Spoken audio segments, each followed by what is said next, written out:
Je suis Anne Castonguay, je travaille présentement à Réabex et aussi, je dis toujours que j'ai 3, 4, 5 vies.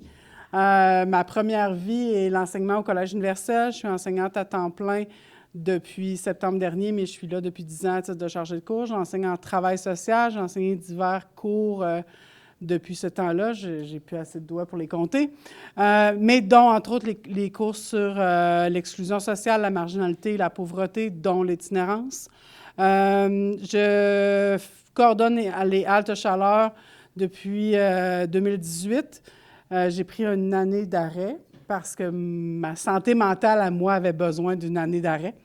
Je suis allée partir à ce moment-là, le domaine personnel. J'ai aidé au départ, les rénovations. Je ne tenais pas le marteau, je coordonnais les rénovations. J'ai embauché le personnel, formé le personnel, tout ça. Et je continue de faire la supervision clinique là-bas là, actuellement à raison de 10 heures par semaine. Donc, c'est un peu ça. Et en novembre, à l'été 2023, les haltes chaleur ont fermé parce que c'est devenu très difficile dans l'environnement dans lequel ils étaient. Ils étaient à l'aréna Robert-Guertin. Vous savez, l'aréna a été démolie aujourd'hui. Si vous passez en avant, il ne reste plus rien. Mais ça voulait dire aussi que l'aréna était comme désuète. Donc, à l'été 2023, le CISO me contacte pour me dire qu'on n'a aucun organisme communautaire qui veut prendre la gestion des haltes chaleur. Bon, OK. Je vais en parler à mon chum. Parce que lui, il était un peu tanné. Fait que là, je dis, chérie, il aurait besoin de moi, puis l'itinérance me manquait, c'était comme un peu viscéral. Les gens me manquaient, je les voyais, j'y allais encore, mais c'était comme, il me manque quelque chose dans ma vie. Puis, j'ai été embauchée, puis j'ai fait le saut à l'institutionnel, qui l'aurait cru. Et moi qui avais dit qu'il serait toujours au communautaire toute ma carrière. Donc, j'ai été embauchée à titre de travailleuse autonome pour démarrer, j'appelle ça les haltes chaleur 2.0.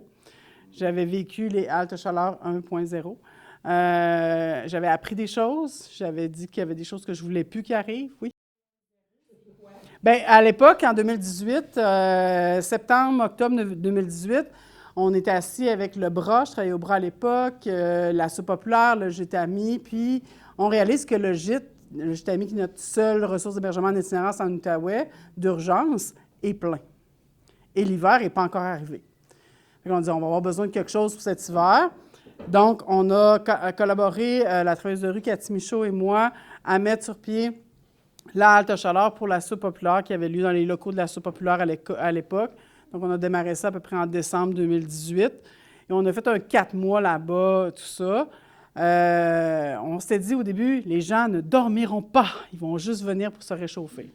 Après 2 semaines, on s'est dit, OK, on a fini cette bataille. Les gens étaient fatigués, épuisés. On a dit, il faut qu'ils dorment. Et malheureusement, on n'avait pas de lit. Fait que c'était un peu crève-cœur de dire, bien, tu dors par terre, mais c'était la seule chose qu'on pouvait leur offrir. L'année suivante, il y a eu une deuxième halte chaleur qui est arrivée. J'ai continué un petit peu à collaborer sur les projets, mais un peu moins impliqué dans l'intervention. Et est arrivée notre fameuse, qu'on appelle pandémie. Là, ceux qui étaient sur la planète Terre devraient en avoir entendu parler. Donc, en mars 2020 est arrivée la pandémie. La halte chaleur s'est rapidement transformée en un centre d'hébergement qui a été au centre Père Arthur Guertin à l'époque, qui a été déménagé à l'aréna Robert Guertin par la suite. Et là, est arrivé l'hiver, et là, il y avait des gens, on a tous été confinés, mais les gens en situation d'itinérance devaient l'être aussi. Notre bon premier ministre a dit que ce n'était pas nécessaire, mais il pouvait aussi l'attraper quand même. Donc, nous, on a décidé à ce moment-là, bien, ça prend quelqu'un, un organisme pour gérer la halte chaleur, parce que les gens qui n'ont pas accès au gîte ami ou qui n'ont pas accès au deuxième refuge qui était géré par la soupe populaire à l'époque, qu'est-ce qu'on fait avec eux? Il ne faut pas qu'ils soient dehors parce que là, ils attrapaient des tickets par les policiers, parce qu'après 8h30, on n'avait pas le droit de sortir et tout ça. C'était un peu comme le chaos. Donc, on s'est assis et on a dit, bon, on va ouvrir une halte chaleur, qui était dans l'aréna Robert Guertin, à l'avant de l'aréna. Avec tous les défis que ça l'a impliqué, on ne pouvait pas sortir, fait qu'on ne faisait pas sortir les gens, reste à l'intérieur. On a eu des éclosions de COVID. Je me suis vantée de passer des tests COVID pour montrer que c'était pas si rough que ça, puis je pleurais. Et les gens ne voulaient pas passer des tests COVID. Je me rappelle avoir été acheter des cartons de cigarettes puis échanger des tests COVID contre 3 cigarettes. tout ce qui n'a pas d'éthique, là, je l'ai fait. Mais c'était une façon d'encourager les gens à passer des tests COVID pour éviter d'autres éclosions et tout ça. Donc, ça a été un petit peu ça. Donc, 2 ans de halte chaleur avec des surdoses. On a perdu des gens. C'est un peu ça qui m'a fait quitter pendant un an de temps. En décembre 2021, il y a une résidente qui habitait dans notre nouvelle ressource d'hébergement au Bras à l'époque, la Maison Ruelle, qui est décédée d'une surdose. On l'a retrouvée avec une seringue dans une main, un naloxone dans l'autre, qui est l'antidote aux surdoses. Puis c'est moi et mon collègue qui l'ont trouvé. Puis là, j'ai fait « OK, c'est rough ». Mais quelques mois plus tard, moi, j'ai travaillé longtemps à Vallée-Jeunesse, une de mes anciennes jeunes de Vallée-Jeunesse, que j'ai connue à 9 ans, qui était rendue à 30 quelques années, qui vivait dans une tente à Guertin. Bien, elle a été retrouvée par une de mes collègues de travail dans sa tente en surdose, et là, j'ai craqué. Et là, je me suis dit, OK, il faut que je prenne un temps d'arrêt. Parce que travailler en itinérance, c'est pas simple, c'est pas facile. Parce que travailler en itinérance, c'est travailler avec l'impuissance aussi. Travailler en itinérance, c'est travailler aussi avec les préjugés des autres. Nos propres préjugés aussi à nous, parce qu'on en a aussi, j'enseigne au collégial, puis je dis tout le temps à mes étudiants, il faut que vous connaissiez vos préjugés, comme ça vous allez pouvoir travailler dessus. On en a tous. Il ne faut pas se dire « j'accepte tout dans la vie », c'est pas vrai. C'est une réalité. Fait que c'est un petit peu ça. Donc, je suis revenue, c'est ça, en novembre 2023. Une halte chaleur, c'est quoi? Pour répondre à ta question, je dis toujours que c'est un pansement, un plaster sur une plaie infectée. Les haltes chaleur ne devraient pas exister, selon moi. Selon moi, on ne se sort pas de l'itinérance, puis là, vous dites, ben Annie, tu ne veux pas garder ta job, tu veux fermer ta job? Oui, j'aimerais ça ne plus avoir cette job-là. Les haltes chaleur, c'est un endroit où est-ce que les gens viennent se réchauffer, puis là, on dit halte chaleur, mais l'été, on va appeler ça halte fraîcheur. Ils viennent se réchauffer l'hiver pour éviter de mourir de froid. C'est vraiment ça, cette réalité-là. Donc, qu'est-ce qu'on fait à ce moment-là? On a peur, on est inquiet. Les gens qui viennent à la halte chaleur, on gère en passant, là, je travaille pour Réabex. Réabex, qui est l'ancien centre de placement spécialisé du portage. Ça fait quoi cet organisme-là dans la vie? Bien, ça aide des gens qui ont un dossier judiciaire à se trouver des emplois. Parce qu'on sait que ce n'est pas tous les employeurs qui veulent avoir des gens qui ont un dossier judiciaire à leur actif. Ce qui est arrivé, c'est que, c'est ça, en 2023, quand je suis revenue, le CISO me dit « Annie, on t'embauche, on va te fournir une équipe, tout le kit, ça va bien aller. » 15 novembre, on ouvre la halte, j'ai une employée qui fait 4 quarts sur 28. Et là, je me dis « Comment on va faire? » Parce que vous n'oubliez pas que mon chum, il ne veut plus que je travaille en itinérance parce qu'il veut que j'ai une vie. Puis là, je suis comme « Oh my God, je vais dormir à la halte. » Et là, j'avais des anciens employés des haltes chaleur que j'avais travaillé avant qui étaient intéressés à revenir. On travaillait bien ensemble, tout ça, mais qui n'avaient pas de diplôme en intervention. Et malheureusement, le CISO ne pouvait pas les embaucher parce qu'ils n'avaient pas de diplôme. Mais des gens de cœur, des gens qui avaient un beau savoir-être, des gens qui voulaient aider d'autres gens.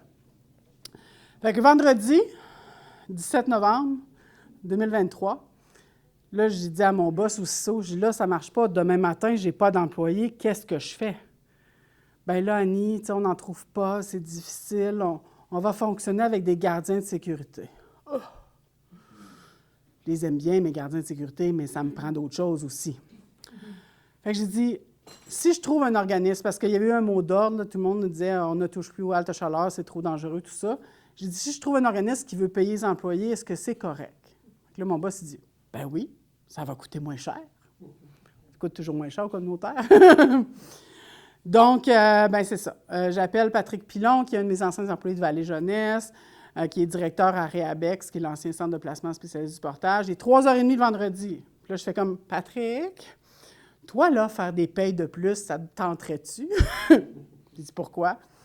Bien, j'ai des employés que je ne suis pas capable de faire embaucher par le CISO parce qu'ils ont un dossier judiciaire. Il y en a un, c'est entre autres ça. Un, il n'y avait pas de secondaire 5. Mais ils ont travaillé pour moi, puis ils veulent revenir, puis je pense que ça va être une bonne affaire. Fait qu'il dit, bien, je vais parler à ton boss, mais c'est correct. Je dis, bien, parle-y avant 4h30, s'il vous plaît, on est vendredi. 4h15, je reçois l'appel. « Ouais, tout est bien beau. » J'appelle mes employés. Qui est prêt à commencer demain matin? Fait qu'on a parti comme ça, sur les chapeaux de roue. Il faut dire aussi qu'à l'époque, la ville voulait nous relocaliser dans l'Aréna Guertin. Je suis allée visiter. Moi, je ne suis pas quelqu'un qui a mal à la tête facilement. Après 10 minutes, j'avais un mal de tête carabiné. L'air était vicié. Il y avait encore des déchets de l'ancienne halte chaleur qu'ils n'avaient pas ramassés. J'ai dit non, il n'y en a pas question. Fait qu'on a décidé de louer une roulotte de chantier de construction de 60 pieds. Avec le fait qu'on n'avait pas de toilette, pas d'eau courante, mais j'étais prête à dealer avec ça plutôt que de dealer dans un espace qui n'était vraiment pas adéquat pour les gens. Fait que c'est un petit peu comme ça que la halte 2.0 est arrivée, là, dans le fond, dans ma vie, parce que c'est vraiment dans ma vie qu'elle est à 24 heures par jour depuis le 15 novembre 2023. Tantôt, je parlais avec quelqu'un à l'extérieur, puis je dis, bien, moi, ça fait depuis le 15 novembre que je n'ai pas pris une journée de congé. Une halte chaleur, c'est une réalité quotidienne. À tous les jours, à toutes les heures, il se passe quelque chose. Là, je suis ici avec vous, puis j'ai dit à mon intervenant là-bas, pour 2 heures, je ne serai pas disponible. Fait que, il y a le 9 heures, au pire. Une halte chaleur, c'est quoi? On accueille qui? On accueille tout le monde. On accueille le monsieur de 75 ans qui a perdu son logement. On accueille la jeune de 16 ans qui est en fugue des centres jeunesse parce qu'elle n'est plus capable de vivre là-bas. On accueille, et j'ai une histoire en tête qui arrache le cœur, une femme qui est arrivée à la halte chaleur l'année passée. Elle s'est fait référer par le 811, vous savez, notre service de référence. Donc, la femme, elle appelle et elle me dit « Annie, je me suis fait donner ton nom. Au 811, j'ai plus de logement, est-ce que je peux venir te voir? » Je suis comme, oui, il n'y a pas de problème. Fait que je l'attends. La femme, elle arrive, elle est en traitement pour cancer du sein. Elle s'est fait enlever un sein, ablation chirurgicale nécessaire. Elle habitait avec son conjoint. Son conjoint, il ne trouvait pas ça le fun que sa femme perde un sein. Il l'a foutu à la porte. Cette femme-là travaillait pour Hydro-Québec. Elle avait un char de 2022. Ses assurances ne débloquaient pas pour je ne sais pas trop quelle raison administrative. Pas de famille, pas d'amis dans la région. Et là, elle me dit, je suis ici. Et là, elle est ici à la halte avec des gens qui se parlent tout seuls, d'autres qui consomment, d'autres qui ne vont pas bien. Elle dit, c'est pas ma place. Non, c'est pas ta place. Mais c'est la seule place que je peux t'offrir. Fait que présentement, à la halte chaleur, on accueille toutes sortes de personnes. Puis quand on dit, j'ai l'épinglette ici de la nuit des sans-abri, puis on dit que personne n'est à l'abri, aujourd'hui, en 2025, tout le monde ici dans la salle, personne n'est à l'abri. Personne. J'ai vu des gens arriver à la halte chaleur, des étudiants étrangers, des gens qui arrivent d'une séparation. Je pense à un jeune homme de 32 ans qui travaillait sur la neige. Pas de tempête de neige l'hiver passé, hein? Il n'y avait pas de neige, donc pas de revenus. Perte de logement. Fait que présentement, j'ai pas besoin, on ne fera pas un échantillon de combien vous payez votre logement, là. C'est cher, les logements. Un chèque d'aide sociale, c'est 840 $ par mois, en moyenne, de base. Un loyer, en bas de 800 $, il n'y en a pas tant que ça. Puis c'est des chambres, c'est souvent pas très propre.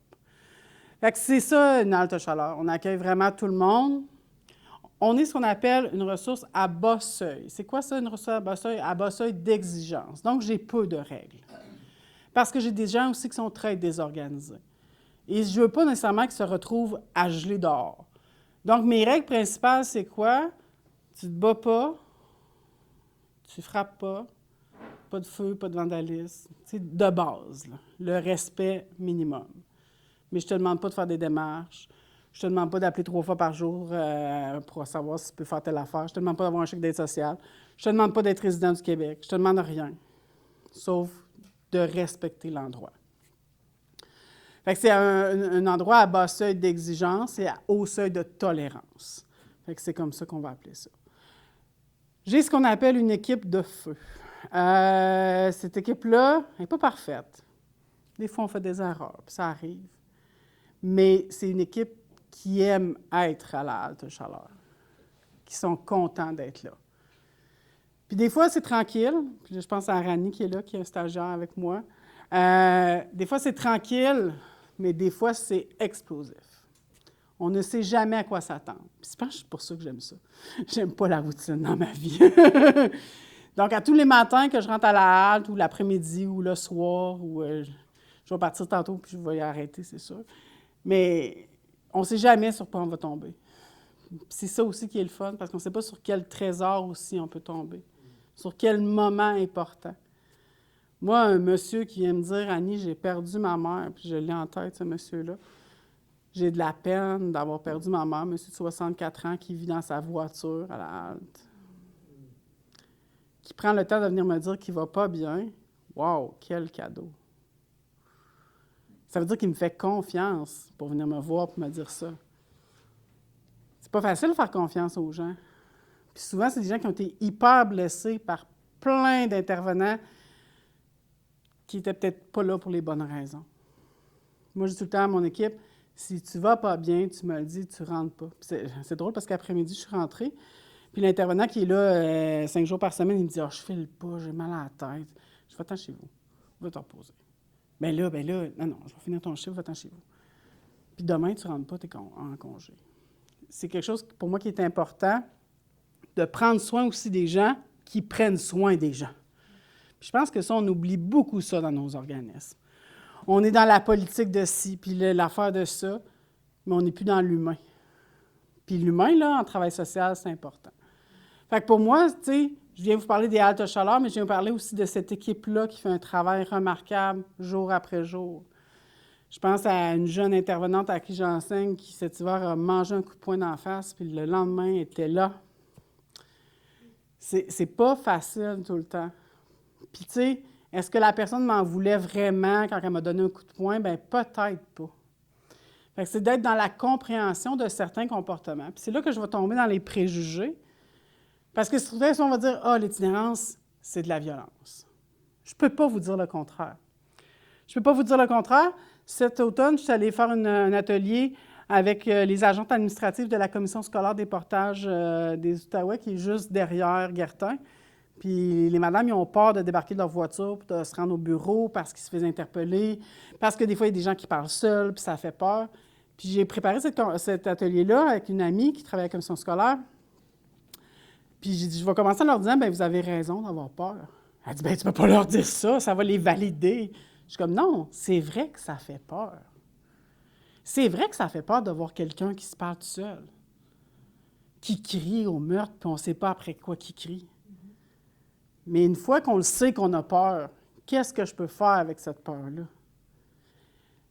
L'automne passé, un usager que je connais depuis longtemps, qui ne va pas bien, consomme beaucoup, ses pensées sont altérées, puis il tombe en accès parce qu'il est accès limité, ça veut dire qu'il ne peut pas venir à la halte pendant un certain moment, un certain temps. Puis il n'est pas content, puis il revient à la halte avec un poignard, puis en dessous de mon nez qu'il l'a pointé. Petite réflexion de vie. Pourquoi je fais ce job-là? Ben, parce que ce monsieur-là, il n'allait pas bien quand c'est arrivé. Oui, j'ai peur. Oui, j'ai stressé. Oui, j'ai réfléchi. Puis j'ai fait, bon, ben, comment je vais retourner? Comment je vais réapprivoiser cette peur-là? Puis moi, j'ai la tendance, puis mon physique en parle, ma grosseur fait en sorte que souvent, je n'ai pas peur de rien. Ça m'a rappelé de remettre des balises de protection, de faire attention où je me place dans la halle, puis à qui je m'adresse, puis comment je m'adresse. T'sais. Fait que des fois, il y a des wake-up calls que j'appelle aussi à ce niveau-là. Fait que est-ce que vous avez raison parfois d'avoir peur d'une personne en situation d'itinérance? Tout à fait.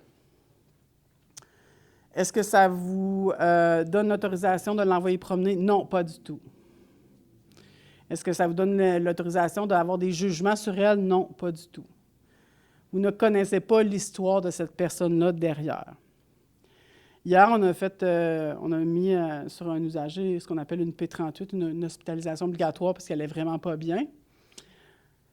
Puis il parlait tout seul, puis il y avait des propos menaçants, tout ça, mais il parlait de chimie, puis tout le kit, puis tout le monde était comme, mais pourquoi? Ben, c'est parce que c'est un ancien chimiste qui a trop consommé dans sa vie, puis son cerveau a comme débarqué. Mais ce monsieur-là, avant, il gagnait très bien sa vie, là. Fait qu'il faut faire attention parce qu'on ne sait pas l'histoire des gens derrière. Puis moi, c'est un petit peu ça que, tu sais, derrière le cri de la personne, derrière le fait qu'il brasse peut-être les canettes trop fort, la poubelle trop fort. Il y a quoi derrière ce monsieur-là, derrière cette vie-là? Fait que ça, c'est important, tu sais, de se poser la question. Puis des fois, on n'aura pas toujours la réponse, mais soyez créatifs dans votre tête. Soyez créatifs. Parce qu'honnêtement, j'ai vu toutes sortes de personnes. Je pense à la jeune fille, la semaine passée, en fugue des centres jeunesse. Puis c'est drôle parce qu'on se demande tant, pourquoi les jeunes fuguent? J'ai un mentor, Denis Lefebvre, qui travaillait longtemps au centre jeunesse, qui me dit un jour, « Annie, il faut arrêter de se poser la question sur pourquoi les jeunes fuguent. Il faut se demander pourquoi ils ne veulent pas rester chez nous. » C'est souvent ça. La question, il faut se poser les questions autrement des fois. Fait que cette jeune-là, pourquoi elle décide de venir à la halte chaleur dans un milieu où elle détonne? Jeune de 16 ans, bien habillée, propre. Puis qu'elle me dit, ben, c'est la seule place à nous où je me sens bien. Ça parle beaucoup sur notre système, sur comment on aide les jeunes actuellement. Ça a été un peu mon choc, moi, quand j'ai ouvert les haltes chaleur en 2020. Il y a un soir, j'arrive à la halte chaleur à Guertin et j'entends mon nom, Annie, Annie, Annie. Et j'ai 6 anciens jeunes de Vallée Jeunesse qui sont contents de me voir, puis moi, je suis comme pas contente de les voir. Ailleurs, oui, mais pas là.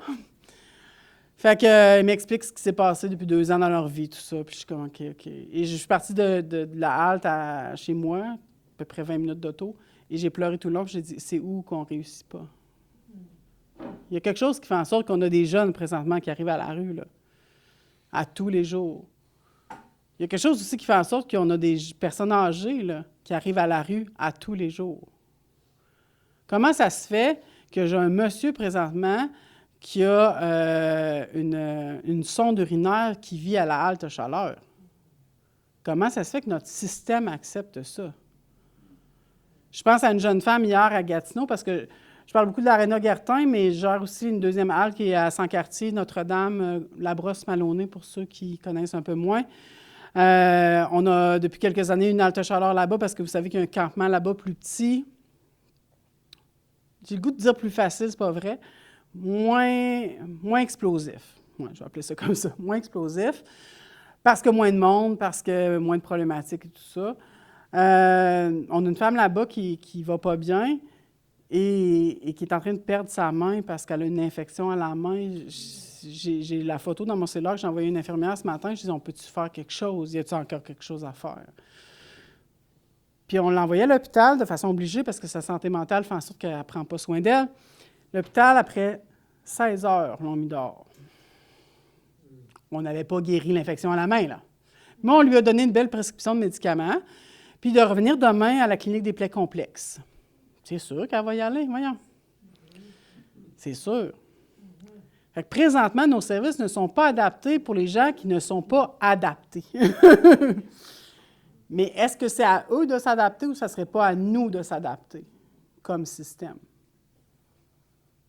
Possiblement que ça serait à nous de s'adapter. Parce qu'on ne peut pas leur demander de s'adapter quand eux ne sont plus même capables de vivre avec eux-mêmes.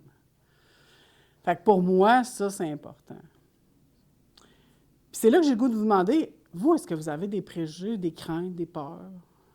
Qu'est-ce qui fait que ça vous tentait de venir vous asseoir ici ce soir pour m'écouter? Il y a quelque chose qui vous interpelle, parce que sinon, vous ne seriez pas ici. Qu'est-ce qu'on peut faire de plus? On n'est pas à l'abri. On n'est pas à l'abri. À tout le monde. Puis, honnêtement, je le disais avant, là, parce que ça faisait cute, puis c'était le slogan de la nuit des sans-abri, puis j'étais comme, bah. Mais depuis 2 ans, je ne peux plus dire que c'est pas vrai. Ouais. Mieux comprendre. Mieux comprendre. Moi, je pense que quand j'enseigne en travail social, j'ai des étudiants qui me disent « Qu'est-ce qu'on fait quand on est dans ma voiture, puis il est là, puis il quête, là, puis il veut de l'argent, puis qu'est-ce que je fais? » Bien, qu'est-ce que tu fais, ça t'appartient. Est-ce que tu veux lui donner le 25 sous qui traîne dans le fond de ta voiture? Est-ce que tu veux lui donner une cigarette parce que tu fumes encore? Est-ce que tu veux lui donner une barre tendre qu'il y a sur ton siège d'auto? Ça, là, ça vous appartient. Par contre, une fois que vous avez donné la chose, elle ne vous appartient plus. Et il en fera bien ce qu'il voudra. Moi, est-ce que je vais vous dire quoi faire avec vos payes? Non. Lui, il gagne sa vie quand il caille sur le bord du chemin, parce qu'il fait fret, puis il se fait cracher dessus, il reçoit de la pluie. Moi, j'ai vu c'est drôle parce que tous les matins que j'enseigne, je prends la sortie de route où ce que ça caille. J'ai vu un monsieur voler le gobelet dans sa voiture, là. Je l'ai vu en avant de moi, puis j'étais comme... Fait que c'est ça, là. Tu sais, la réalité, là, une fois que vous leur donnez, cela ne vous appartient plus. Puis ça se peut que le monsieur, votre bartende, il la veut pas. Parce qu'il a peut-être mal aux dents. Puis des fois, on a des bartendes qui sont un peu dures. Des fois, les gens me demandent, Annie, qu'est-ce qu'on peut t'apporter à la halte? Surtout pas des pommes. C'est bon des pommes, mais c'est rough en itinérance. Avec des bananes, des clémentines, des choses qui sont plus molles, c'est plus facile, parce qu'on a souvent des gens qui ont des problèmes de dentition. C'est une réalité. Fait que ça se peut que tu donnes ta bartende, puis ça ne tente pas. Ça se peut aussi qu'ils soient en manque de drogue, parce qu'il faut se le dire aussi, on a plusieurs personnes qui consomment. Mais je dis toujours, demain matin, mettez-moi dans la rue, dans 3 semaines, j'ai une seringue dans le bras, c'est sûr. C'est sûr, sûr, sûr. Parce que être à Guertin, présentement, ça veut dire que je ne déjeune pas le matin. Ça veut dire que je vais aller manger à la soupe populaire sur l'heure du midi dans les 50 places qu'ils ont, fois 2. Donc, si je passe tout droit, on oublie le projet. Et je ne vais pas souper le soir, à l'exception du lundi et du samedi quand Itinérance Zéro passe. Et je vais remanger le lendemain midi. Je vous mets au défi de manger un repas par jour à midi et de ne pas remanger la journée. Je vous mets au défi de ne pas prendre de l'eau. On a été pendant 4 mois sans aucune eau potable sur le site Guertin. 0. Pas une sortie d'eau. L'eau, c'est un peu vital, hein? Ça vient, là. C'est normal. Là, on a des douches. 16 douches par jour qu'on a le droit, ouvertes de 14h à 18h. On a à peu près 150 personnes sur le terrain. 16 douches par jour. Parce qu'après ça, le réservoir, il est plein. Il faut le vider. Oui, c'est ça.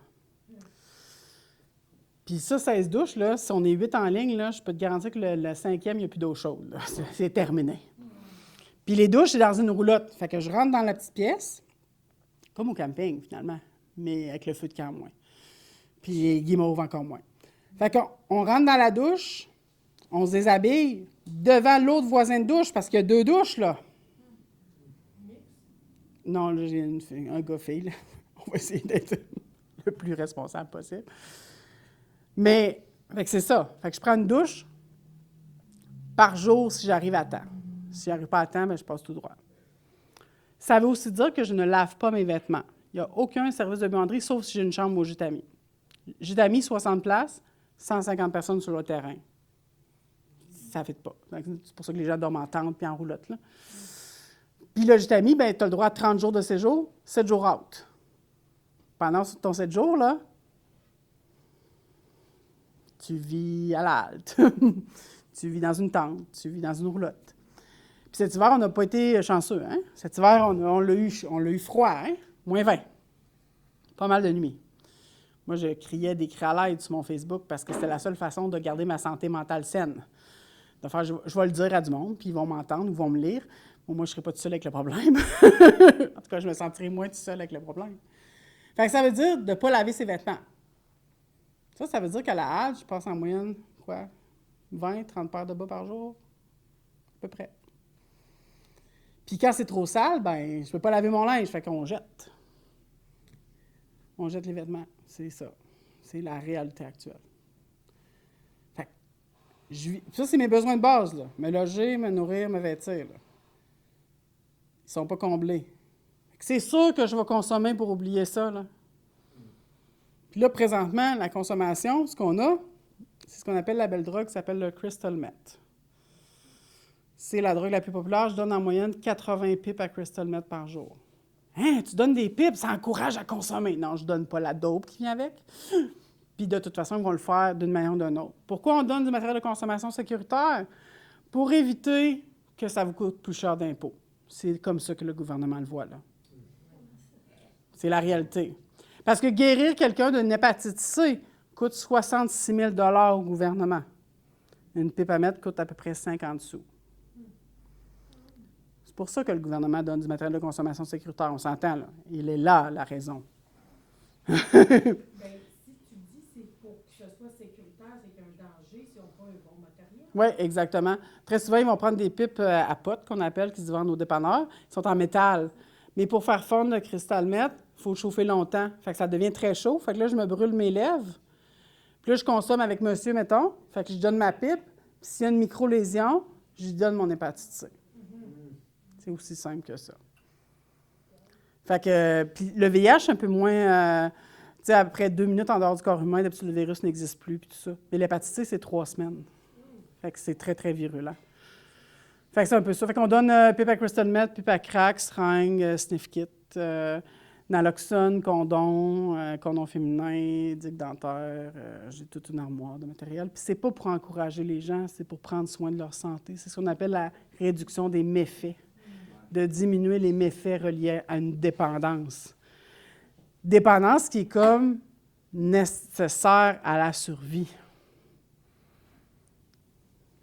Parce que si je ne consomme pas, possiblement que je vais vouloir me tuer. Fait que je vais endormir ma douleur. C'est pour ça qu'on consomme sur Guertin. Il n'y a personne qui trippe à consommer, là.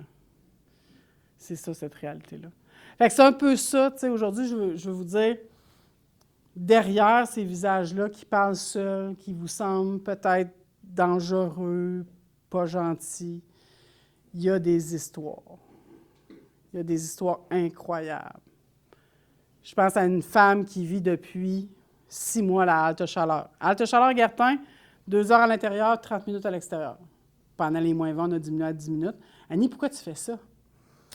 Bien, parce que les autres haltes chaleur, j'ai appris que les gens s'installaient, puis ça devenait comme un milieu de vie. Puis là, c'était pas sain, ils n'allaient pas vers les autres ressources. Fait qu'on veut être comme un levier de changement aussi, là. Tu sais, mon objectif, c'est qu'ils sortent de là. Fait que c'est 2 heures à l'intérieur, 10 minutes à l'extérieur quand il fait très froid. Sinon, c'est 2 heures à l'intérieur, 30 minutes à l'extérieur. Puis ils doivent sortir avec leurs choses, puis tout ça. Parce que je veux qu'ils aillent vers le gîte, puis son consortium de services, les autres services en transition, le village de conteneurs aussi, là, Transition Québec. Tu sais, il n'y a aucune formule qui est parfaite. On a beaucoup critiqué Transition Québec avec l'arrivée des conteneurs. Ils ne prendront pas tout le monde. Bien, j'espère. C'est pas tout le monde qui fit dans le même moule.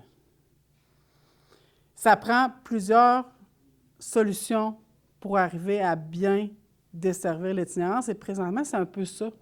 Je disais ça au 104.7 la semaine passée. Je trouve qu'on manque d'imagination. On manque de créativité. Et la seule source de motivation que j'ai présentement, bien, c'est d'être avec vous ce soir. C'est quand j'ai des gens qui viennent porter des dons à la halte chaleur. C'est quand je reçois un message de quelqu'un qui me dit « Annie, là, cette semaine, je ne pourrais pas aller porter des choses à la halte chaleur, mon budget est un peu serré. » Là, je pense à une dame en question qui est tellement gentille, qui vient chaque semaine à la porte 2-3 palettes de chocolat, une paire de bas, puis je vois que son budget est serré à cette madame-là. Puis elle me dit cette semaine, elle dit « Annie, elle dit, il faut vraiment, tu sais, elle dit, je ne peux plus aller t'emporter. » J'ai dit « C'est correct, il n'y a pas de problème, tu es venue plein de fois. » Elle dit « Comment je peux faire te rendre service? » Je fais juste partager mes publications Facebook. Fais juste ça. Moi, ça veut dire qu'il y a d'autres gens qui vont le voir, puis on va parler d'itinérance. Pourquoi je parle autant d'itinérance? Parce que plus on va en parler, plus la population va faire « Hey, ça ne marche pas. On a un problème présentement. » Présentement, les gens, ce sont d'itinérance, ils ne votent pas. Fait que le politique s'en fout un peu. On ne se le cachera pas. Ils ne vont pas déranger bien souvent, là. Quand ils vont à l'hôpital, après 2 heures, l'hôpital les fout à la porte, là. Je pense à une dame enceinte que j'ai présentement à Guertin, 26 semaines de grossesse. La semaine passée, elle ne va pas bien. Elle a consommé. Est-ce que c'est bien consommé quand on est enceinte? Non, mais c'est la réalité. Donc, elle a consommé, elle a paralysé des doigts suite à sa consommation. On ne sait pas pourquoi, mais c'est arrivé. Fait qu'on a dit, OK, ambulance, let's go. Hôpital de Gatineau, parce que c'est là qu'on accueille les mamans enceintes. Ils l'ont fait attendre 18 heures à l'urgence. Même pas un verre d'eau, même pas une pomme, même pas une bâton. Elle m'appelle le matin et elle me dit « Annie, viens me chercher, je suis capable. » Un, elle est en sevrage, pour commencer. 2, elle a faim, elle a soif. Puis elle est assise sur une chaise carrée depuis 18 heures. Puis elle est enceinte. Fait que là, je dis non, je n'irai pas te chercher, je veux que tu restes à l'hôpital. Des fois, je suis un peu méchante. Hein. Moi, les âgés disent Annie est sévère. Oui, Annie est sévère. Mais ça marche. Mais non, je n'irai pas te chercher, je veux que tu aies des soins puis tout ça. Fait que, tu sais, j'ai délaissé avec elle. Mais finalement, à 4 heures, elle est partie à pied, puis elle s'est envenue, là. Puis elle n'a pas eu de soins, là. Mais tu sais, si on avait une sensibilisation, si l'infirmière au triage elle se disait « Oh, c'est quelqu'un de la rue », elle va être moins patiente que monsieur, madame, tout le monde. On va la prioriser un petit peu. Je me rappelle, quand je travaillais au bras, un monsieur alcoolique, solide. Là, on parle il buvait en moyenne 40 bières par jour. Là. Ouais. Un jour, il me dit « Annie, je suis écœurée, je ne suis plus capable. Faut que j'arrête. » Hey, je prends cette porte-là, je dis « OK, là, c'est maintenant. C'est maintenant. » Mais je sais que ce monsieur-là, avec son sevrage d'alcool, il risque de mourir, fait qu'on va aller à l'hôpital. Fait que je m'en vais à l'hôpital avec lui, l'hôpital de Hull.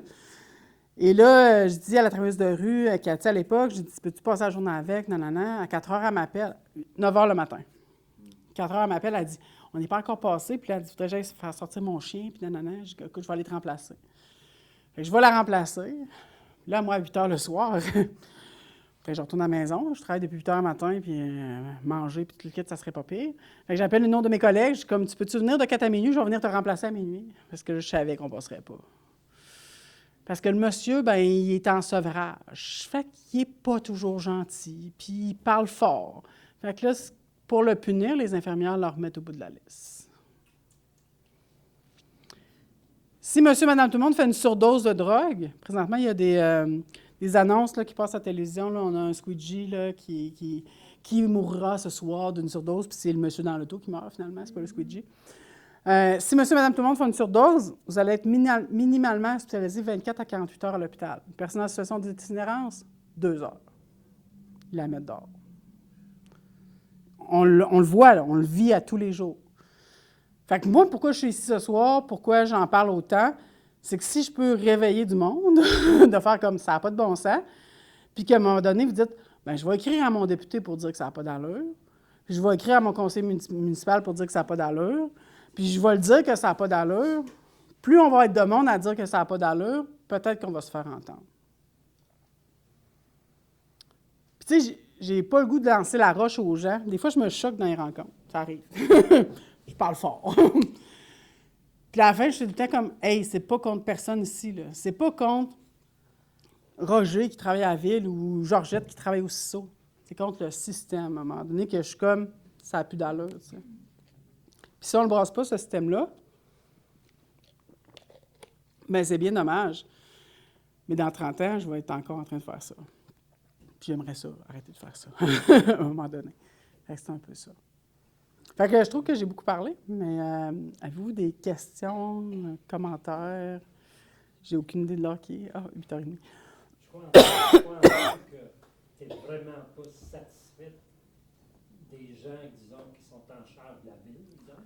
Parce qu'on a beaucoup entendu parler de nos mairesses qui disaient bien, l'itinérance est un problème, il faut s'attaquer, aller à Québec, puis ici, puis ça. Mais qu'est-ce qui se passe? Ils ont investi 5 millions. Là. Moi, j'ai demandé de voir le détail du 5 millions. Beaucoup d'argent en salaire que je ne sais pas ce que les gens font. Des chefs de section, là. Des coordonnateurs qui font de la réunionnite aiguë, que j'appelle. Des fois, j'ai mes employés me disent « Mais ça me semble que c'est souvent réunion. » Je suis comme « Ouais, c'est ça. » Puis la semaine passée, j'ai fini une réunion, puis je m'en cache pas, là, je suis très honnête. J'ai fini une réunion, puis j'ai éclaté en sanglots pendant la réunion et tout le monde a figé. Puis il y a une dame qui est la responsable de la politique en incidence de la délégation, elle m'écrit le soir, puis elle me dit « Quand celle qu'on pense le plus forte écrase, on est inquiet. » Puis j'ai dit « Moi, là, c'est pas de travailler à la hâte. Travailler à la hâte, là, pour moi, c'est simple. Ça peut être rough, mais c'est simple. Mais de négocier avec les fonctionnaires, là, je vais juste te donner un exemple. Il y a 3 semaines, la ville me dit « Annie, on va changer la roulotte de construction dans laquelle tu es, parce que maintenant, ça va être la responsabilité de la ville et plus la responsabilité du CISO. » Je dis « OK, je ne pouvais pas juste prendre le contrat de location puis juste le payer. » « Ah non, il faut aller en appel d'offres, c'est une loi qui dit qu'il faut aller en appel d'offres. » « OK.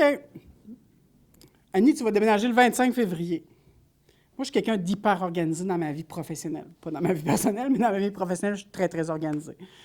Fait que je suis comme, OK, ben, je vais faire rentrer un intervenant de plus. Je m'organise avec le gîte pour qu'on nous prête la salle. Tu sais, je veux dire, on s'organise. Là. Je fais rentrer du monde, tout le kit. On est comme prêt, là. Fait que là, je demande des boîtes de déménagement pour pacter mes choses. Je dis, j'ai besoin de déménageurs parce que je suis bien fine, là. Je vais pacter mes choses, mais je ne vais pas lever les boîtes. Donc, j'organise tout ça. La semaine passée, mercredi soir. Ouais, ça se peut que ça n'ait pas lieu. OK. Pourquoi? Ah, ben là, peut-être qu'on voudrait acheter la roulotte au lieu de la louer. OK. Oui, c'est un peu ça que j'ai dit. Il y a eu un petit mot d'église qui s'est dit là. Fait que là, je suis comme, OK, on va te confirmer ça demain, jeudi passé. OK. Et moi, j'ai averti toute mon équipe, j'ai fait rentrer du monde. Me suis organisé avec la compagnie de sécurité. Tout est en place, là. Jeudi, en fin de journée, « Ouais, Annie, on ne déménagera plus la halte. » Mais moi, j'ai mis des énergies à faire ça, là. Moi, c'est ça qui me brûle. Ça va passer quand ton film, là? Moi, c'est un peu ça qui finit par me brûler, de faire comme « Faites-moi pas travailler pour rien. » Tu sais, je veux dire, quand je vais m'asseoir à une réunion, là, ça, c'est un exemple parmi tant d'autres, là. Le nombre de fois qu'ils nous ont dit « Il y aura un ménage la semaine prochaine, là, d'enlever les déchets. » Puis là, tout le monde a dit, en passant, j'en ai pas parlé de ça, mais ça aussi. Ouais, les itinérants, que je dis toujours personne en situation d'itinérance en passant, ils sont mal propres, ils se ramassent pas, non. On a des gens qui ont des problèmes de santé mentale. On a des gens qui n'ont plus rien dans la vie. Fait que quand ils ont quelque chose, hein, ils le gardent pour eux. Fait que c'est cette réalité-là aussi qu'on voit. Ils ramassent, on appelle ça de l'amassement compulsif. Puis on n'a pas de place où les ranger, nos choses. Fait qu'on les met dans des sacs à poubelle à côté de notre tente. Puis dans le bac à recyclage qu'on a volé sur un terrain, hein, parce que là, au moins, ils ne se font pas mouiller. Puis, bien, j'ai aussi, je pense à un monsieur qui garde les cendres de sa femme dans sa tente, tu sais. Fait que ça aussi, c'est précieux. Fait que c'est une réalité, tu sais. Les gens, ils ont des objets qu'ils veulent garder. Si demain matin, je vous dis, vous devez quitter votre appartement, qu'est-ce que vous amenez en premier? À la halte chaleur, on a le droit à 2 sacs maximum, là. Fait que, tu sais, les gens ramassent. Puis, à un moment donné, bien, ça devient plus bon. Puis, à un moment donné, ils disaient, ah, bien là, ça, c'est pas propre. Bien, c'est sûr, j'ai 2 poubelles pour 150 personnes. 2 poubelles bleues, là. En 2 heures, c'est rempli, là. C'est sûr que ça ne sera pas propre. J'avais 2 conteneurs à vidange. Ah, là, ils m'en ont enlevé un. Bien, c'est sûr que... Pourquoi vous avez enlevé un conteneur à vidange? Bien, c'est ça. Moi, c'est ce genre de décision-là, puis c'est ça que je l'ai dit la semaine passée à la rencontre quand j'ai fini en sanglots. J'ai dit, vous n'êtes pas sur le terrain. C'est pas vous qui dealez avec le monsieur qui parle tout seul, puis la jeune fille en fugue. J'ai dit, moi, j'ai du travail à faire qui va être pas mal plus important, et j'ai quitté la rencontre. C'est rare, ça m'arrive, mais là, j'en avais ici. Mettre les pieds là. Non. En campagne, Inconcevable. en campagne municipale, la dernière campagne où on a élu la nouvelle mairesse, j'ai invité tous les candidats, il y en avait plusieurs, hein. J'ai invité tous les candidats à venir faire un 8 heures avec moi. Puis pas qu'un Kodak, pas qu'un cellulaire, pas de photo, là. Non. Viens juste passer 8 heures avec moi, de soir ou de nuit, puis on va s'en rejaser. Il y a un conseiller municipal qui est venu 10 minutes. Il se cachait derrière moi. C'est vrai que c'était une journée particulièrement rock'n'roll. Mais c'est ça la réalité qu'on a. Présentement, on a fait aussi beaucoup déménager les gens, là. Tu sais, tu es en tente là, on te prend là, on te déménage là, puis là, on te prend là, puis on te redéménage là. c'est des gens désorganisés qu'on désorganise en les changeant de place. Tu sais, il a fait froid cet hiver, là, du -20, là. Des tentes qui ont passé au feu, on en a eu une puis un autre, là. Je pense que tout le monde qui vient à Gartin, puis tu l'as bien mentionné, combien de gens qui m'ont écrit avant pour me dire « Je t'ai entendu à 104.7 ou je t'ai vu à TVA, puis j'aimerais ça faire ma part, qu'est-ce que je peux faire? » J'ai des gens qui me disaient « Je peux te donner 150$, je te fais un virement. » Puis là, moi, je suis comme « OK, bien là, faites un chèque au nom de Réabex. » Là, mon boss, il dit « Annie, là, si les gens veulent te le donner direct, tu le gères avec les factures, puis tu te le quittes. » Puis là, moi, je prends des photos des factures, puis je les envoie personnellement aux personnes. Puis je suis comme « Je l'ai acheté ça avec ça. » Bien, on te faisait confiance. Je suis comme « Ouais, mais non, mais moi, je suis pas à l'aise avec ça. » Mais tu sais, il y a des gens qui viennent à Gartin porter des vêtements, porter des collations, porter des choses. Et très souvent, ils m'ont écrit avant pour dire à quelle heure je peux y aller, à quel moment. Des fois, il y en a qui veulent faire un souper, puis là, des fois, j'ai 2 personnes qui veulent faire un souper en même temps. Fait que c'est plus facile quand ils m'en parlent, puis que je puisse coordonner ça. Et les gens, après, me disent « Oh là là! » J'ai souvent des retours après, des gens qui m'écrivent « Je suis allée. Oh là là! Ça m'arrache le cœur. Je n'étais jamais allée. » J'ai des gens aussi qui m'appellent et qui me disent « J'aurais des couvertures à donner. » Je pense à une dame en question, elle avait des couvertures à donner. Je dis « Oui, il n'y a pas de problème, on est à tel endroit. » Elle dit « Oui, mais j'ai vraiment trop peur d'y aller. » Bien, c'est correct, madame, vous avez le droit. Je dis « On peut-tu se donner rendez-vous en quelque part? » Fait qu'on s'est donné rendez-vous aussi dans la semaine de la fonderie. Elle m'a donné ses choses, j'ai mis dans ma voiture. Ma voiture, Rani peut en témoigner, c'est comme un entrepôt. J'ai pas de bureau. Donc, pas de bureau, fait que j'ai comme tout le surplus de bas dans ma voiture. Aujourd'hui, j'ai un monsieur qui m'avait acheté pas loin d'une centaine de paires de bas. Quand tu savais que j'en passe à peu près 20 à 30 par jour, c'est pas long que ça passe. Fait que là, j'ai dit, bien, je ne laisserai pas tout à la halle parce que, justement, comme je disais tantôt, les gens, ils n'ont rien, fait qu'ils ont tendance à comme tout prendre. Puis c'est pas par méchanceté, pas pour voler, mais parce que j'ai rien, puis peut-être que demain, j'en ai pas une paire de bas secs. Fait que là, je vais en avoir une. Fait que moi, je les garde dans ma voiture, puis je les débarque au fur et à mesure. Fait que c'est ça, il n'y a pas de mauvais don. Moi, ce que je dis, c'est vous donner, mais après ça, ça ne vous appartient plus. Des fois, il y a des gens qui disaient « Ouais, mais là, je vais donner 5$, il va aller consommer. » Ben oui, toi, quand tu t'achètes ta bouteille de bière le vendredi soir, ton boss te le dit-tu? Tu peux le pas? Non! C'est la même affaire. Puis les gens, ils ont des dépendances pour faire taire des choses en dedans qui ne vont pas bien. Pour faire taire une mère qui t'a abandonné, une blonde qui t'a trompé, des enfants qui ne viennent plus te voir. Némite, là, je dirais, on en a 1000 raisons de consommer. Là. Puis, bien oui, il y a des gens qui ont une plus grande capacité de résilience, qui passent au travers plus facilement que d'autres, parce qu'ils ont un ami qui est important pour eux autres, là, parce qu'ils ont un support, parce qu'ils ont un propriétaire plus compréhensif qui va leur donner un mois de loyer gratuit. On ne peut pas juger la situation d'une personne. Puis une fois que tu as mis ton pied à Gartin, t'en sortir, là, c'est comme d'être pris dans un sable mouvant. Parce que là, je consomme pas, mais j'ai l'autre qui consomme là, puis il a l'air à comme être pas pire dans la situation.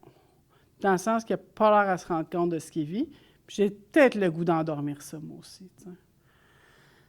Fait que de juger la dépendance des gens, moi, j'ai un passé de dépendance, je m'en cache pas.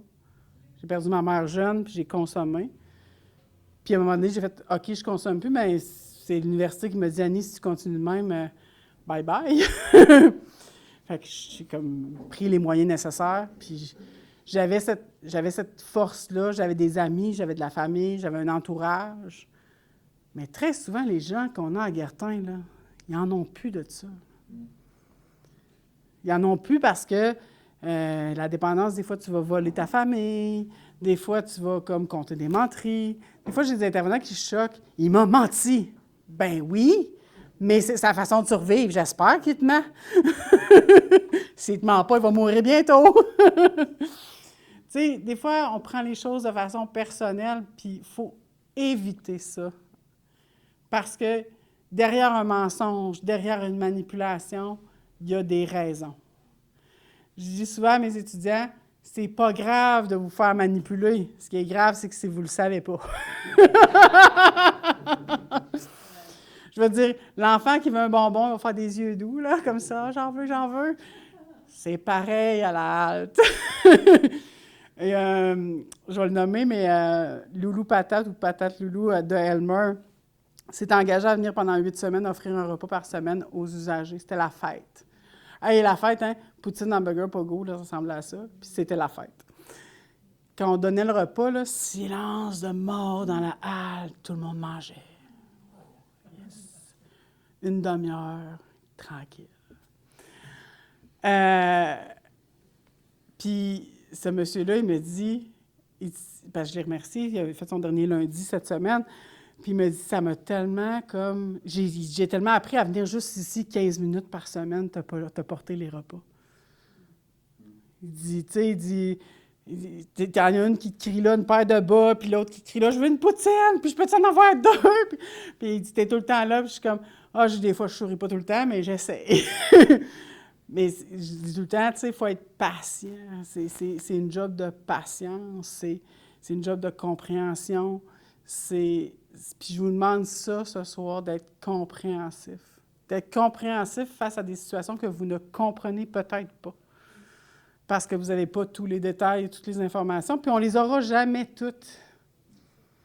Je pense à une dame là, qui est chez nous depuis 6 mois, que ça fait 6 mois qu'elle sort aux 2h30. Ça fait 6 mois qu'elle sort aux 2h30 qu'elle n'a pas fait une nuit complète. 6 mois. Depuis 4 mois, elle ne mange plus, sauf quand on a des dons. Parce qu'elle a trop peur d'aller à la soupe parce que c'est trop loin. Il y a quelque chose qui s'est passé qu'on ne comprend pas.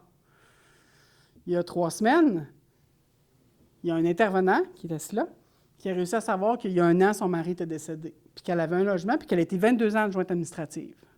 Élément qu'on n'avait jamais eu.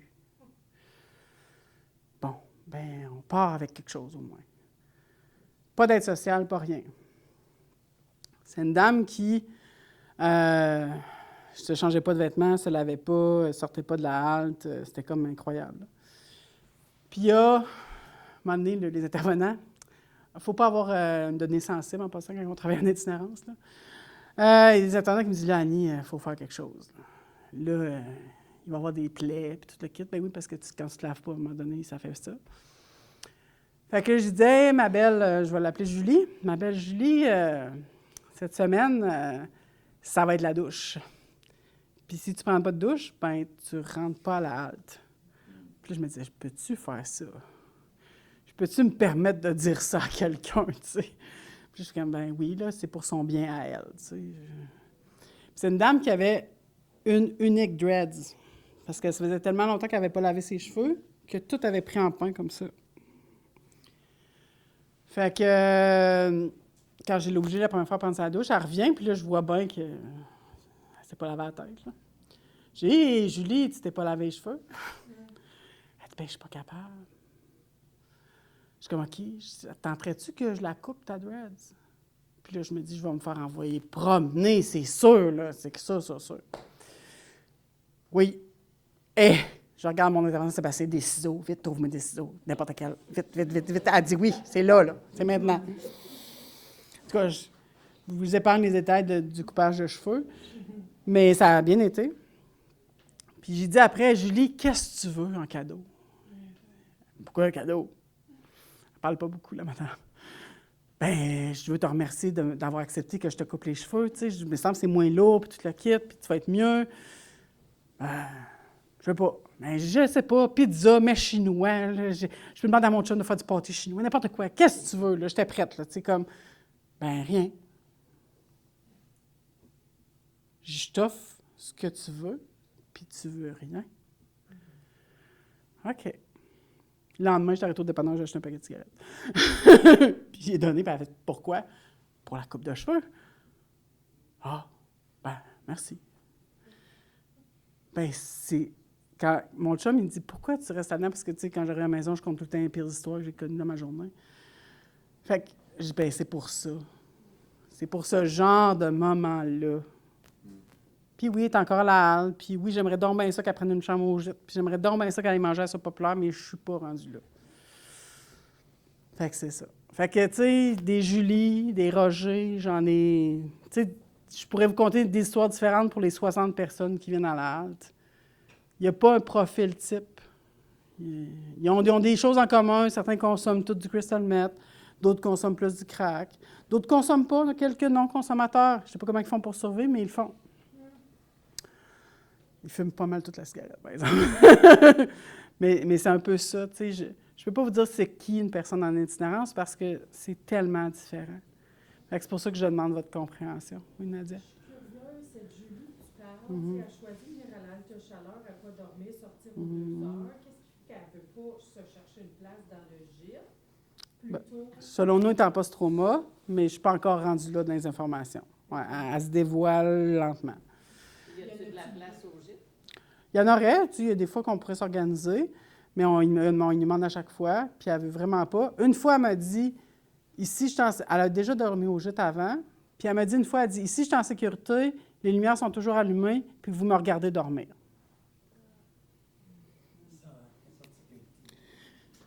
Il t'est arrivé quelque chose dans une chambre, au gîte, ailleurs, je ne sais pas. Peut-être que je ne saurai jamais. Puis des fois, il faut que je lâche prise sur comprendre certaines situations. Tu sais. mais c'est quelque chose qu'elle t'a dit, je me sens en sécurité là. Ouais. Tu te dis, ben my God. Bien, tu sais, j'ai 2 gardiens de sécurité, un intervenant, puis j'ai 7 tables à pique-nique en métal qui ne se lancent pas. Fait que c'est sûr que c'est sécuritaire, dans le sens que avant j'avais des chaises, plus jamais. Ça se lance bien trop vite, là. Ouais. Bien, on apprend, hein? J'ai appris avec le temps. Un jour, le ministre Carman, qui est le ministre en Santé et Services sociaux, dimanche matin, on ne m'en cacherait pas, je prenais un petit café Belize, dimanche matin en pyjama. Puis là, j'ai dit à mon chum, j'ai dit, mon Dieu, Lionel Carman vient de m'écrire sur Messenger. Je me dis, c'est une attrape. Il a fait hacker son Facebook, c'est sûr. Je l'avais tagué dans une publication sur l'itinérance en Outaouais, tout ça, il y a 2 ans. Puis là, il m'écrit, puis il me dit, je vous ai entendu, j'aimerais ça en savoir davantage. J'ai l'impression que je n'ai pas l'heure juste de la ville puis du CISO. Fait que moi, bien naïvement, je fais comme, oh, oui, pas de problème, il m'appellerait demain matin en me disant, genre, c'est sûr que c'est fait hacker. Non, c'était vraiment vrai. C'était vraiment lui qui m'écrivait. Puis j'y ai dit au ministre Carman, j'ai dit, si c'était votre fille qui était dans la rue présentement, je suis pas sûre qu'on se parlerait. Vous seriez sûrement assis dans un gîte à essayer de la trouver. Puis il avait resté secoué, mais c'est vraiment une réalité aussi, là. Tu sais, moi, j'ai un ami que sa fille a fugué, qui est allé vers les gîtes à Montréal, qui était à Montréal à tous les jours pour la trouver, puis tout ça. C'est autre chose quand on connaît les gens. Moi, quand j'ai eu des jeunes de Vallée Jeunesse, là, et c'est venu résonner quelque chose en dedans de moi, puis tu sais, j'en vois encore aujourd'hui, puis je vois des parents que j'ai connus, puis tout ça. Mais c'est ça. Je pense qu'il faut qu'on s'attarde aux gens, à l'être humain. C'est des êtres humains. J'ai le goût de vous dire, ils vont aux toilettes comme tous nous autres. C'est juste qu'eux, c'est dans une toilette chimique qui déborde. Mais moi, je pense que commençons par des petites choses. Tu sais, les gens me disent, je peux te donner ça. Oui, c'est correct, mais si moi, demain matin, vous dites, hey, hier soir, j'étais allée à l'espace Sylvestre, puis il y avait une fille, elle nous a brassé pas mal, nanana, puis elle parlait de tout ça. Mais vous devenez ce que j'appelle un agent multiplicateur. Fait que tu sais, de faire comme, hey, l'itinérance, c'est pas juste un vieux Soulon dans la rue, tu sais, que ça ne tente pas de s'en sortir, puis il a choisi ça. Il n'y a personne qui choisit de dormir à moins 30, c'est pas vrai. Pas vrai. Mais je dirais pas peut rien faire, veut rien faire. Parce que le tribunal administratif du logement, cette année, qui est l'ancienne régie du logement, a décidé que la hausse moyenne était de 6 %. Quand on n'a jamais vu ça, on était autour du 2 % avant. Et c'est le gouvernement qui l'a accepté, là.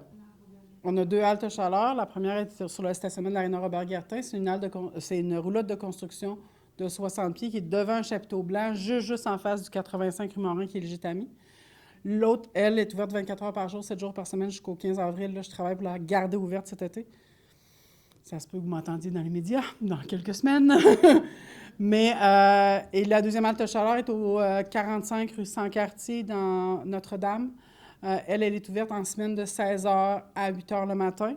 Elle était ouverte de 8 h à 8 h, mais il y avait un 4 heures de gap. Là. On a réussi à travailler pour avoir de l'argent de Philanthropie Outaouais. Puis là, j'ai poussé sur les conseils municipaux pour qu'ils finalement nous donnent un peu d'argent pour finir jusqu'au 15 avril. On est ouvert de 16 h le soir à 8 h le matin et la fin de semaine de 24 h. Là-bas, c'est un peu différent. Ils ne sortent pas aux 2 heures parce qu'on n'a pas de gîte proche. Mais on est en surpopulation là-bas. J'ai 12 places, mais en moyenne, j'ai 19 personnes par soir. Puis on se colle pour qu'on ait de la place pour tout le monde. C'est un peu différent là-bas. J'ai le goût de vous dire que la misère est moins visible. Elle est autant présente, mais moins visible parce que pas de campement à proximité, parce qu'ils sont vraiment cachés dans les bois. Mais avec autant de besoins. Et si on veut faire un don, est-ce que c'est mieux de rentrer en contact avec toi ou c'est mieux d'aller directement porter les choses? Bien, c'est sûr que je ne conseille jamais aux gens de venir porter de l'argent à la halte parce que ça peut être compliqué. C'est mes intervenants qui sont là. On met ça dans le classeur, puis ça peut être risqué. Si c'est un don physique, ben oui, il n'y a pas de problème. Vous vous présentez, puis il n'y a vraiment pas de problème. Puis ce qu'on accepte comme don, bien, faites un ménage de votre garde-robe. Pas de shorts et de bikini. J'en ai reçu aujourd'hui, c'est pour ça que je dis ça. C'est pas l'époque de l'année. C'est pas le bon. On faisait des blagues, puis la neige fondait, là, tu sais. Mais, ouais, c'est ça, des vêtements adaptés à la saison.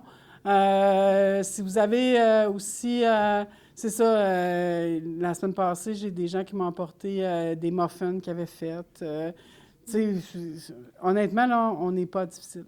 Fait qu'on peut arriver sans rendez-vous. Sans rendez-vous, il n'y a pas de problème. 24 heures sur 24 pour Ouais, nous accueillir ouais. avec notre don.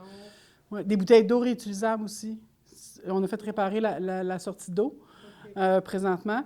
Puis, fait que là, les gens, ben c'est bien beau, mais il faut mettre l'eau dans quelque part. Puis oui, j'en ai eu à peu près 80 en dons, mais ils les perdent, ils les cassent, ils se les volent. Et c'est la réalité là, dans laquelle on est. Fait que, tu sais, il ne faut pas juger ça, ça fait partie de la problématique. Là. Tout à fait. Merci de vous être déplacés. Merci surtout à toi, Annie. Ça fait plaisir. Merci d'avoir été là. Merci beaucoup.